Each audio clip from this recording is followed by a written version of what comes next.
ଯାହାର ନାଁ ଶୁଣିଲେ ଦେହ ଥରେ, ମନରେ ଖେଳିଯାଏ ଅଜଣା ଆତଙ୍କ।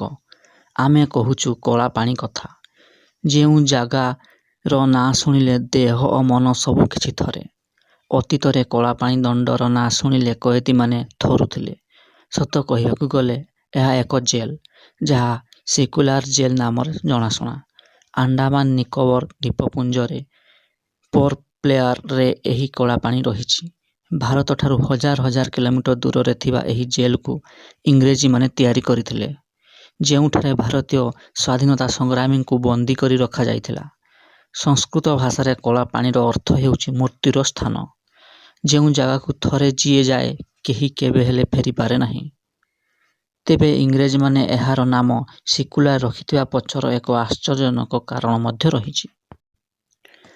ଏବେ ଆସନ୍ତୁ ଜାଣିବା କ'ଣ ସେହି କାରଣ।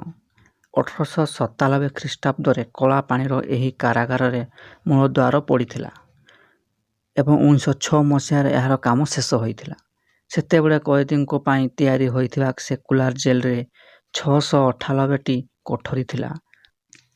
ପ୍ରତ୍ୟେକ କୋଠରୀ 15-8 ଫୁଟର ହୋଇଥିବା ବେଳେ କଏଦୀମାନେ ପରସ୍ପର କଥା ନ ହେବା ପାଇଁ କୋଠରୀଗୁଡ଼ିକରେ 3 ମିଟର ଉଚ୍ଚର ସ୍କାଏଲାଇଟ୍ ତିଆରି ହୋଇଥିଲା। ଏଥିକୁ କିଏ ଯାଉଥିଲା, ଇଂରେଜମାନେ ତାକୁ ବହୁତ ଅତ୍ୟାଚାର କରୁଥିଲେ ବୋଲି କୁହାଯାଏ। କଏଦୀଙ୍କ ପାଇଁ ପାଲଟିଥିବା କଳାପାଣି ଜେଲର ଚତୁଃପାର୍ଶ୍ୱରେ ରହିଛି ଗଭୀର ସମୁଦ୍ର।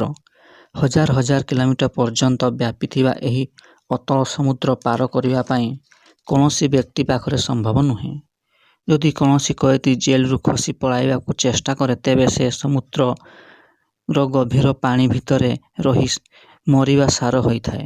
ଏମିତିକି କଏଦୀମାନଙ୍କ ପାଇଁ ସ୍ୱତନ୍ତ୍ର କୋଠରୀ ରହିଥିଲା, ଯେଉଁଠି କଏଦୀମାନେ ଅଲଗା ଅଲଗା ରହୁଥିଲେ।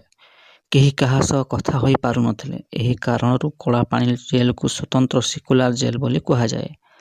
ଏତେସବୁ ବାଦ୍ ଏହି ଜେଲରେ ବନ୍ଦୀ କାଟୁଥିବା ଅନେକ ଭାରତୀୟଙ୍କୁ ଫାଶୀ ଦିଆଯାଇଛି। ଆଜି ବି ଏଠାରେ ବହୁ ବନ୍ଦୀଙ୍କ ମୃତ୍ୟୁ ହୋଇଛି, ଯାହାର କାରଣ ଏପର୍ଯ୍ୟନ୍ତ ଜଣାପଡ଼ିନି। ଭିଡ଼ିଓଟିକୁ ପସନ୍ଦ ଆସିଥିଲେ ଲାଇକ୍, ସେୟାର ଏବଂ ସବସ୍କ୍ରାଇବ୍ କରିବାକୁ ଭୁଲିବେନି।